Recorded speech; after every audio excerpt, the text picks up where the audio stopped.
Muy buenas tardes, queridos oyentes. El día de hoy vamos a hablar de cómo está conformada la estructura del Estado colombiano. Mi grupo está conformado por Nelly Joana Prieto, Geraldine Stephanie Ruiz Pardo y mi persona, Luz Cristine Davis Manuel. Para entrar en contexto, les hablaremos de cómo está estructurado la estructura del Estado colombiano. Hablaremos un poco de la pena de muerte o cadena perpetua en la Constitución. Hablaríamos si aumentaríamos o disminuiríamos el mismo número de senadores en el Congreso, si crearíamos un sistema de evaluación o seguimiento para realizar control a los senadores, si haríamos un proyecto, una reforma para disminuir la corrupción en el Estado colombiano. Hablaríamos de por qué se legalizaría o no el consumo de la marihuana en el país y realizaríamos un cuadro comparativo de modelos económicos, educativos y políticos de otros países versus el modelo de Colombia. Por último, hablaríamos del interés en implementar uno de estos modelos económicos, políticos, educativos en nuestro país. Para desarrollar el trabajo sobre la estructura del Estado colombiano, decidimos seguir un proceso de planeación organizado en varias etapas que nos permitiera garantizar un análisis completo, claro y bien fundamentado.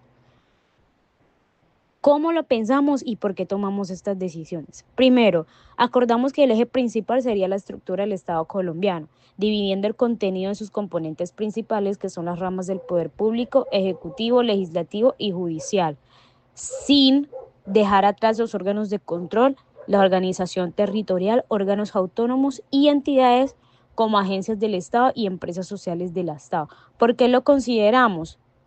Para comprender cómo funciona Colombia como país es fundamental entender cómo se organiza su gobierno y qué instituciones lo conforman.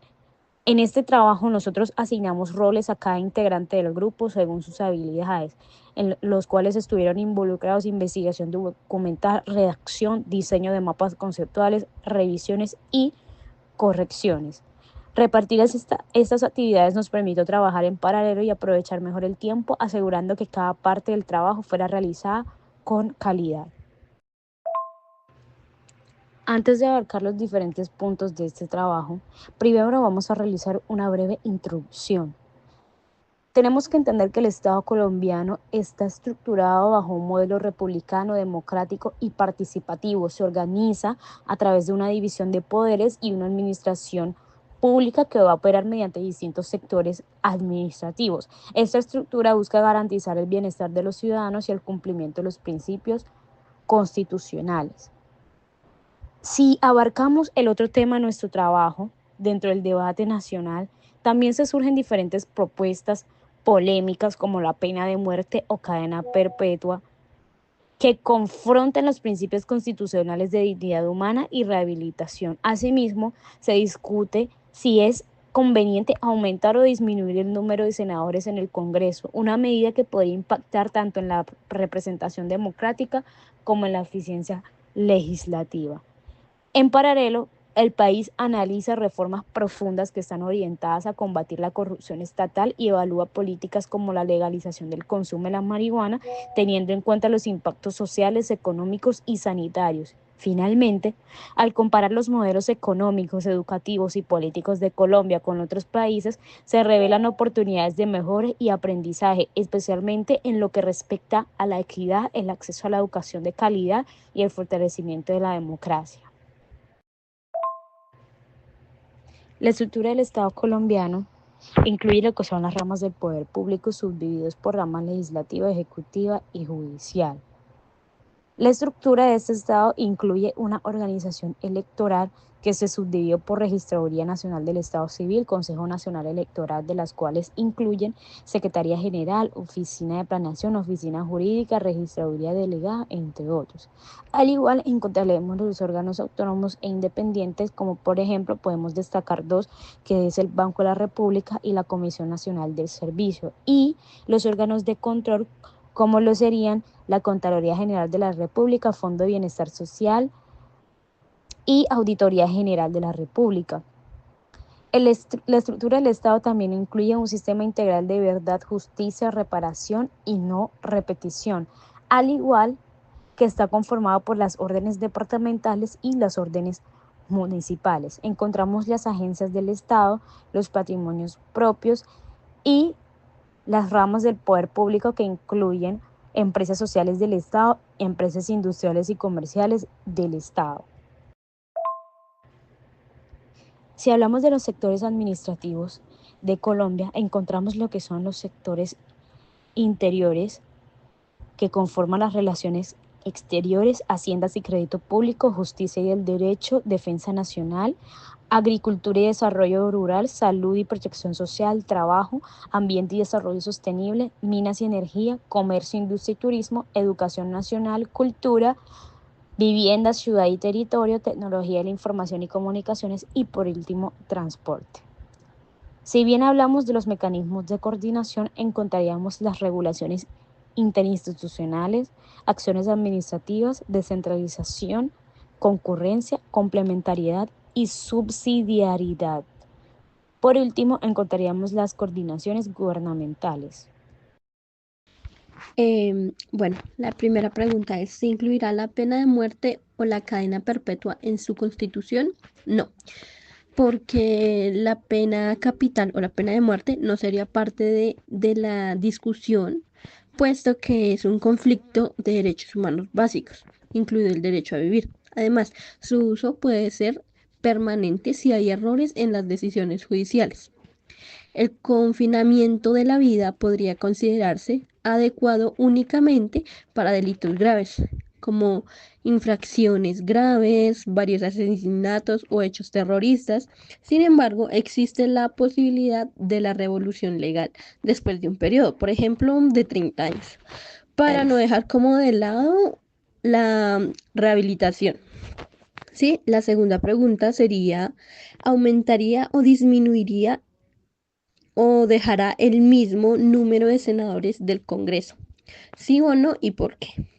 Bueno, nuestra respuesta es, obviamente disminuiría, pues cortar el cargo de legisladores podría conducir a un Congreso más eficiente y rentable. Colombia tiene un sistema de 2 cámaras que con frecuencia duplica los roles y aumenta los gastos del gobierno, sin conducir a una ley más efectiva. Un ensamblaje menor, pero con una mejor supervisión y representación basada en el área. Podría mejorar el rendimiento institucional. Nuestra tercera pregunta es, ¿qué método de evolución o evaluación y o vigilancia establecería para la administración de los senadores? Entonces, se implementaría un sistema de evaluación, tanto ciudadano como técnico, con 3 componentes. Primero, transparencia total, la publicación en tiempo real del trabajo legislativo. Segundo, observatorios ciudadanos, grupos independientes que analizan el desempeño de congresistas y generan informes trimestrales. Y como tercero tenemos sistema de calificación pública, una plataforma donde los ciudadanos puedan evaluar a sus senadores con respecto a la función que están ejerciendo. Y que esta gestión tenga la ética y el cumplimiento de las promesas de la campaña que ellos nos dieron o nos mostraron al momento de subir al poder. Sí, nuestra cuarta pregunta sería con respecto al soborno en Colombia. ¿Qué iniciativa o cambio sugeriría para abordar este problema? Bueno, sugeriríamos implementar una ley de transparencia y responsabilidad pública que incluya ciertos puntos claves, los cuales serían adquisiciones públicas completamente digitales y abiertas. Esto quiere decir garantizar la trazabilidad de cada contacto y su contrato. ¿Sí?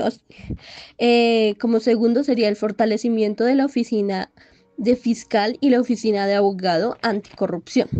Darles una verdadera autonomía y acceso a la tecnología avanzada. Tercero, muerte política para la corrupción. Cualquier funcionario para la corrupción podría permanecer o se le podría quitar permanentemente su derecho a ocupar un cargo público. Tercero, la protección y las recompensas para los demandantes, ofreciendo incentivos legales y económicos a aquellos que informan sobre las redes de corrupción. Y nuestra quinta pregunta sería, ¿legalizaría el consumo de marihuana en el país? ¿Sí o no? ¿Y por qué?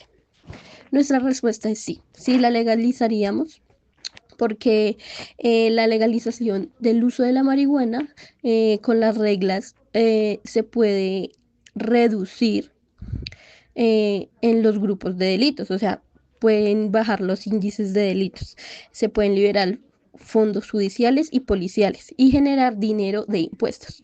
Además, permiten verificaciones y las ayudas de bienestar del producto para evitar el uso dañino. La parte esencial es una ley que tiene reglas estrictas, aprendizaje público e iniciativas que incentiven la salud para abordar, digamos, las dependencias a ella. Listo, les voy a explicar lo que es sistemas educativos. Manejamos 4 países, como los Colombia, Finlandia, Japón y Singapur. En Colombia el sistema educativo es basado en otros modelos, no es autónomo del país. Al ser un sistema pues educativo basado en otros países, su educación es irregular y pues no es obligatoria como lo manejan los adicionales países. Adicional también manejamos lo que es sistema de educación público y privado. En Finlandia, la evaluación individual y segmentación que permite medir es que, digamos, para poder ingresar a cualquier estudio, antes de ingresar les hacen un examen o una evaluación drástica para saber qué tipo de aprendizajes tienen y así mismos califican sobre qué cursos van a ingresar o qué profesionalismo van a desempeñar. Manejan un sistema de juego y aprendizaje que destaca a las personas. También se respeta los deseos de tener educación y vida personal. En Japón se utilizan líneas de tiempo donde cada 10 años se actualiza el sistema. Se fomenta la resolución de problemas más solo memorizar, utilizan más como lo que es juegos también, adicional prácticas para utilizar y avanzar el aprendizaje de la memoria. Se enseña que se debe ser autosuficiente para muchas cosas y se fomentan demasiado los valores.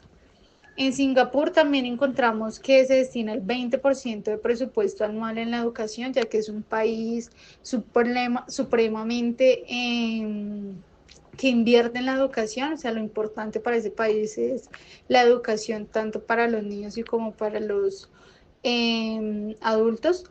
La equidad o el balance salarial es justo, el profesor es reconocido en su labor, o sea, encontramos que cualquiera de los docentes que se desempeñen brindando estudios en Singapur son totalmente profesionales y de alto rango.